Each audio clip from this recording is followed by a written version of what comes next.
हाँ, मैं आपको बता रही थी reaction of acid with metal oxide.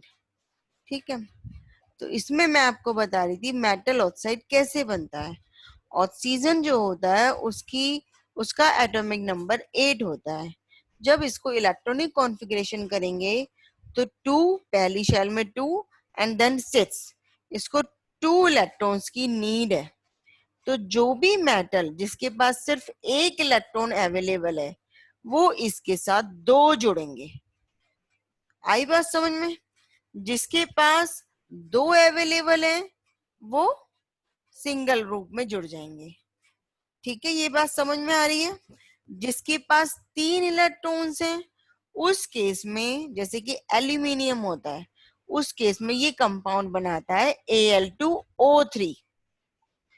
क्यों?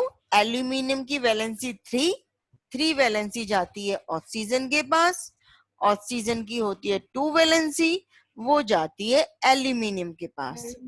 ठीक है, जिसमें 4 जो 4 तो होगा ही नहीं बेटा, ठीक है ना, 3 तक होते हैं। जो हमारे मेटल्स होते हैं वो 3 तक होते हैं। तो जैसे कि मैं आपको बता रही हूँ मेटल ऑक्साइड जो है उसमें जब ये कंपाउंड बनाएगा तो किस तरह से बनाएगा। ठीक है, अब जैसे कि कॉपर ऑक्साइड है, कॉपर की वैलेंसी 2 है, इसलिए ये CuO में जुड़ गया। सोडियम ऑक्साइड है Na2O, क्योंकि सोडियम की वैलेंसी 1 होती है इसलिए 2 सोडियम जुड़ेंगे। मैग्नीशियम ऑक्साइड, मैग्नीशियम का एटॉमिक नंबर होता है 12, 282। इट्स मींस 2 इलेक्ट्रॉन्स इसे चाहिएंगे, सॉरी 2 इलेक्ट्रॉन्स प्रोवाइड कर सकता है ये, ऑक्सीजन को 2 चाहिए, तो इसलिए सिंगल फॉर्म में जुड़ता है। ठीक है, अब कंपाउंड क्या बनता है? देखो, मेटल ऑक्साइड को जब एसिड से रिएक्ट कराएंगे, एसिड यानी HCl, मेटल ऑक्साइड यानी कि MgO, कुछ इस तरह का कंपाउंड। ठीक है, तो क्या बनेगा? यहाँ पर O है और वहां पर हमारे पास H है, तो वाटर निकल जाएगा, बचा क्या? Cl बचा और M बचा, Mg बचा, ये आपस में जुड़ जाएंगे तो ये सॉल्ट बनेंगे, जैसे हमने अभी पहले पढ़ा। ठीक है, तो ये हमारे पास बन गया salt and water, respective salt and water. Example देखते हैं बेटा हम इनके। Water and sodium chloride are formed when hydrochloric acid react with sodium oxide।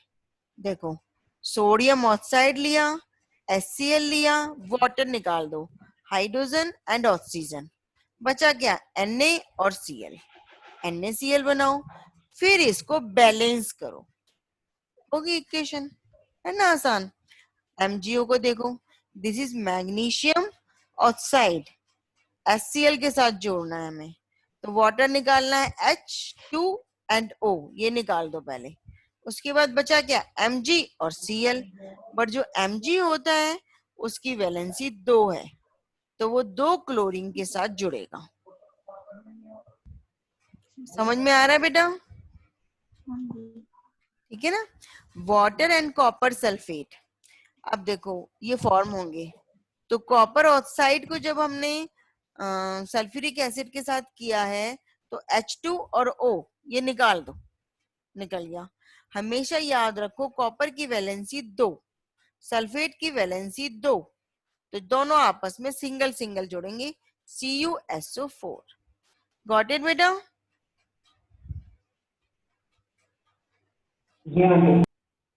और देखो CuO, कॉपर ऑक्साइड को HCl के साथ जोड़ रहे हैं, तो वाटर निकाल दिया हमने, H2O निकाल दिया, बचा क्या? Cu और Cl।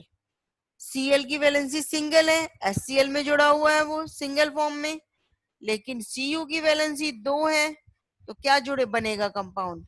CuCl2।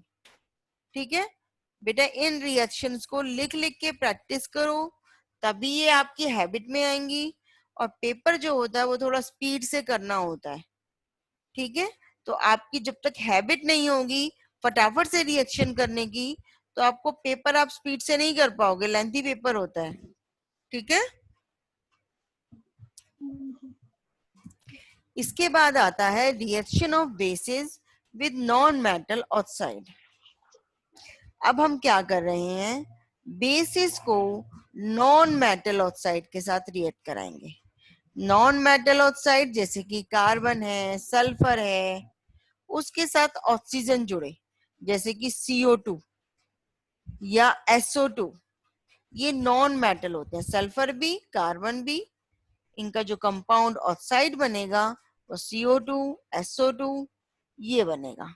ठीक है, तो देखो बेस को जब नॉन मेटल ऑक्साइड से जोड़ेंगे वही बनना है।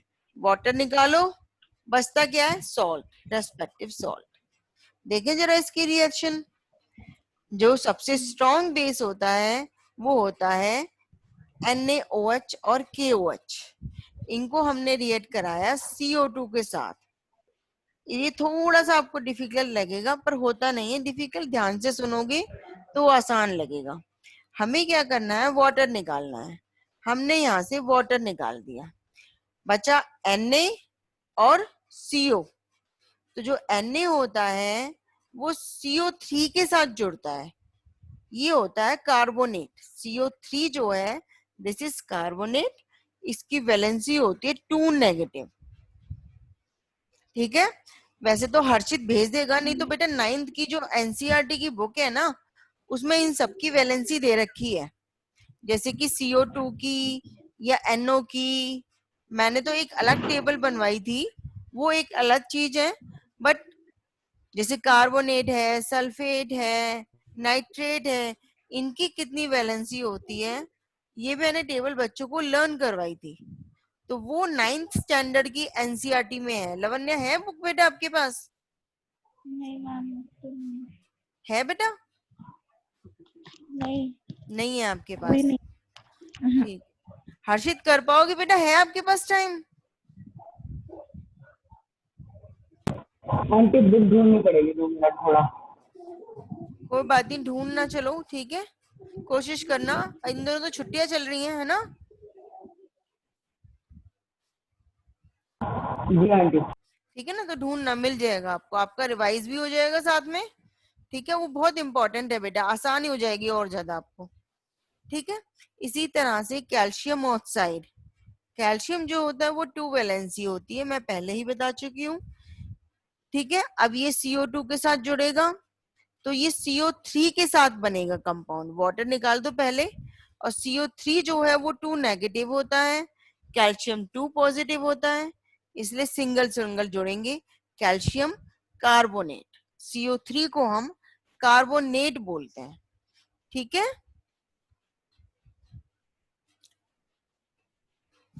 अच्छा अच्छा, आप लोगों ने एक चीज पे ध्यान दिया, जब हमने एसिड को मेटल ऑक्साइड के साथ रिएक्ट कराया तो भी सॉल्ट बना और वाटर बना।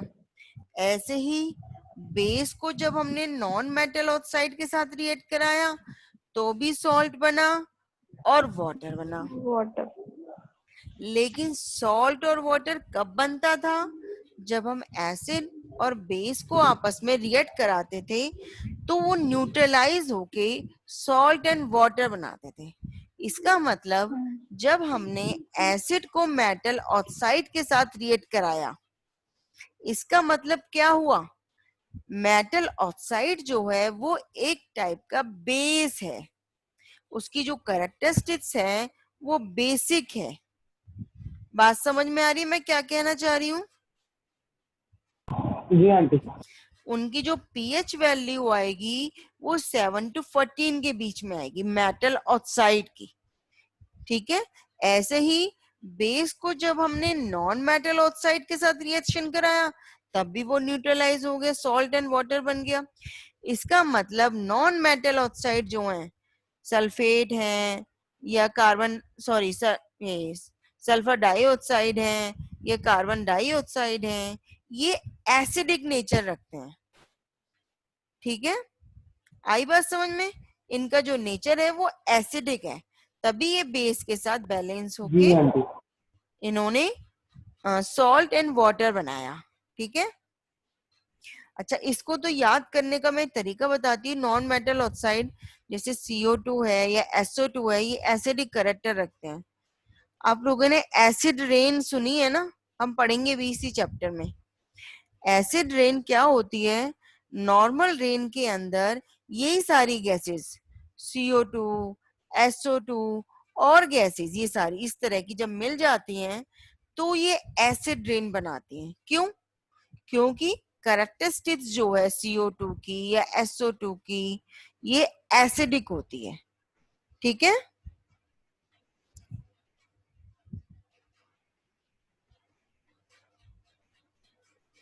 हाँ जी। हाँ बेटा। इसके बाद आता है reaction of acid with metal. Time चलो कोई बात नहीं, थोड़ा सा और करा देती हूँ। Reaction of acid with metal, जब हम मेटल को एसिड के साथ, ठीक है, मेटल क्या है हमारे पास? जैसे एल्यूमिनियम है, सोडियम है, पोटेशियम है। एसिड क्या है? HCl है। इन सबको आपस में रिएक्ट कराएंगे तो सोचो क्या हो रहा है? ऑक्सीजन नहीं है, अब H है, Cl है और एक मेटल सोडियम पोटेशियम। तो सोडियम या पोटेशियम या कोई भी मेटल वो Cl के साथ या SO4 के साथ मिल जाएगा, कंपाउंड बनाएगा और hydrogen gas only H2 remove हो जाएगा। तो देखो क्या बनता है, metal plus acid give us to salt plus hydrogen gas. इसके एग्जांपल देखेंगे हम। देखो Zn प्लस HCl, राइट, ये निकल गई H2 गैस। H2 गैस का बेटा पहचान पता है? आइडेंटिफिकेशन पता है आप लोगों को H2 गैस की? बहुत इंपॉर्टेंट है बेटा ये H2 और CO2 की आइडेंटिफिकेशन। नहीं पता? मतलब मैं बता देती हूँ, रिवाइज कराती हूँ। H2 गैस जब भी आप मैच स्टिक इसके पास लाते हो तो ये पॉप साउंड, फटने वाली आवाज क्रिएट करता है। इससे पता चलता है कि H2 गैस प्रेजेंट है। ठीक है, और CO2 गैस में क्या करते हैं, हम लाइम वाटर लाते हैं जो कि कलरलेस होता है। जब CO2 गैस उसके पास लाई जाती है तो वो मिल्कीनेस, मिल्क की तरह बन जाता है बिल्कुल। लेकिन ज्यादा देर के लिए पास नहीं करानी है, फिर से वो वापस क्लियर सॉल्यूशन बन जाएगा। ये हमने डिटेल में पढ़ा था प्रीवियस केमिस्ट्री के चैप्टर में। ठीक है, ये दोनों ही आइडेंटिफिकेशन बहुत इंपॉर्टेंट है, पूरे केमिस्ट्री में यूज होती हैं ये। तो हम पढ़ रहे थे मेटल की एसिड के साथ रिएक्शन। तो this is Zn plus HCl। Zn जो है वो 2 वैलेंसी होता है। आप Zn मत लेना if you are giving example, आप Na ले लेना। क्यों? क्योंकि Na की वैलेंसी आपको पता है। ठीक है, तो Zn के साथ बनेगा ZnCl2, Na के साथ बनेगा NaCl। आयरन की वैलेंसी भी 2 होती है तो उसके साथ बनेगा FeCl2। नाम क्या होगा? Zinc chloride, sodium chloride. और तुम्हें याद हो आयरन में मैंने 2 नाम याद कराए थे, फेरस एंड फेरिक। फेरिक। 2 नाम याद कैसे कराए थे? फेरस में अस आता है, अस मीन्स 2, हम 2। तो जिसकी वैलेंसी 2 होती है, 2 होती है, वो फेरस होता है। जिसकी वैलेंसी 3 होती है वो फेरिक होता है। हर्षित याद है बेटा आपको? जी आंटी। ठीक है, तो ये है हमारा फेरस क्लोराइड। इसके बाद आता है हमारे पास, हमने 8 सल्फ्यूरिक एसिड के साथ भी रिएक्शन कराई है। डिफरेंस क्या होगा? SO4 जो होता है वो 2 नेगेटिव होता है।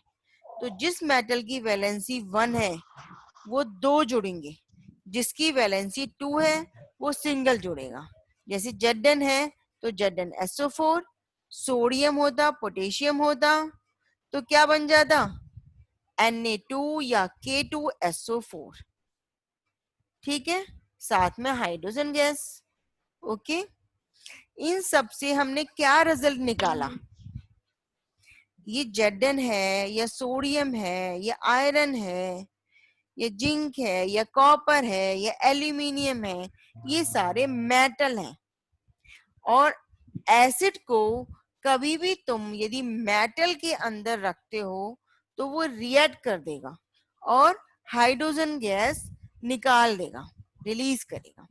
इट मींस कभी भी एसिड्स को हम मेटेलिक कंटेनर में नहीं रख सकते, इसलिए उनको ग्लास बॉटल में रखा जाता है। ठीक है बेटा, हाँ जी। आगे बात समझ में? जी आंटी। बहुत अच्छे ढंग से ये क्वेश्चंस आते हैं कि क्यों नहीं स्टोर किया जाता है एसिड्स को। क्यों? Because they react with each other and forms salt and hydrogen gas and you have to show the reaction in this question. हमेशा हर क्वेश्चन में रिएक्शन शो करनी होती है केमिस्ट्री के।